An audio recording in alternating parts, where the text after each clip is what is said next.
Sa bidyong ito ay tatalakayin natin ang 5 pinakamalaki at pinakamakapangyarihang truck sa buong mundo.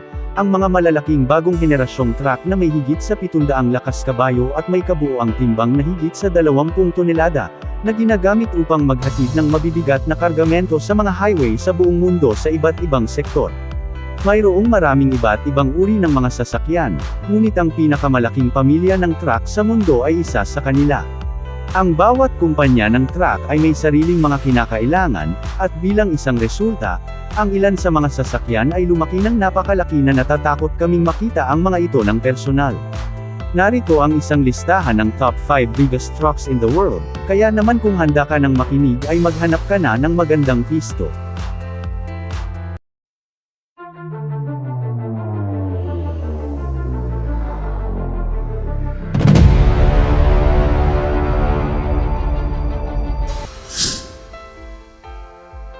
Number 5, Kenworth W990. Mayroon itong naka-estilo at komportableng interior na may maraming amenities at storage. Mayroon itong 605 horsepower engine na may 2,780 Nm ng torque, pati na rin ang isang remote diagnostic system at isang driver assistance system.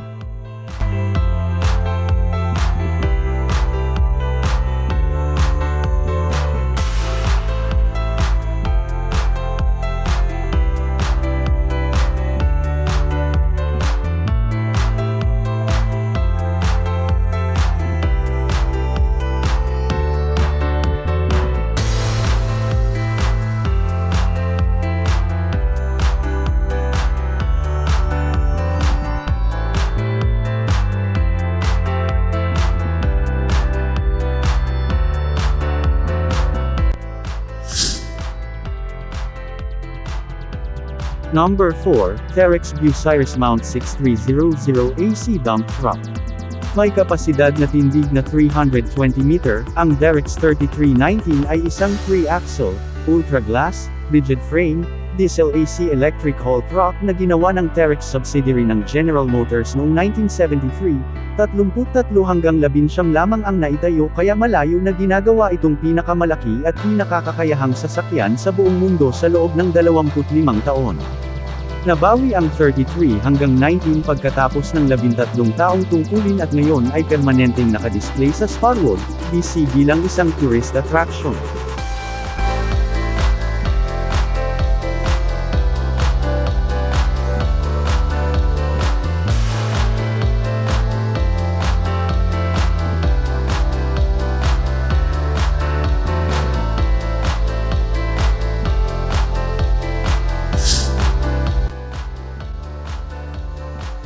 Number 3, Unit League MT6300.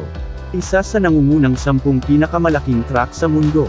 Ang truck ay dating kilala bilang Terex Mount 6300 AC, at ito ay inilabas noong 2008 ng American company na Terex.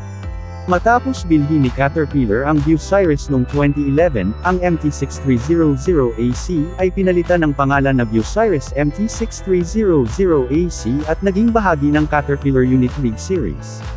Ang haba ng katawan ng truck ay 14.63 na metro at ang taas nito ay 7.92 na metro.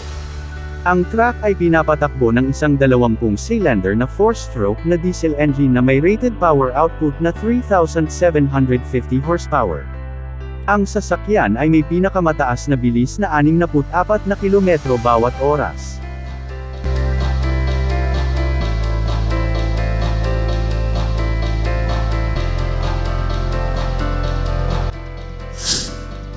Number 2, Liebherr T284. Ang truck ay 15.69 metro ang haba, 8.29 metro ang taas, at 9.68 metro ang lapad. Ang isang 20-cylinder na diesel engine na may gross power output na hanggang 3,750 horsepower ang nagpapalakas sa mga sasakyan. Ang T284 na ay may pinakamataas na bilis na 64 km/h at pinapagana ng Liebherr's Insulated Gate Bipolar Transistor, IGBT AC electric drive technology.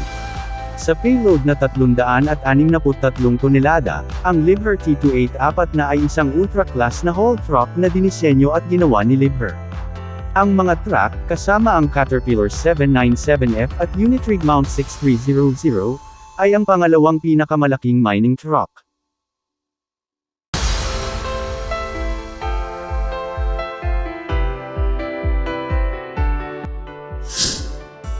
Number 1, Bolas 75604. Sa payload na 360 mount, ang Bolas 7570-4 na ay ang pinakabagong modelo ng 7560 na klase ng mga truck ng Bolas. Ang truck ay ginawa upang maghatid ng mga maluwag na bato mula sa malalalim na open pit na mga minahan sa iba't ibang klima.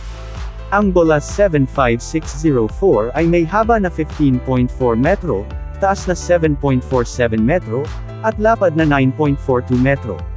Ang isang 4-cycle na diesel engine na May 20th V-type na mga cylinder ay ginagamit sa dump truck, na mayroong electromechanical transmission. Ang makina ay may 3,750 horsepower na output. Ang Bolas 75,604 na ay maaaring umabot sa bilis na 64 na kilometro bawat oras. Ang Bolas 75603 at 75602 trucks ay may parehong 360 mount payload capacity.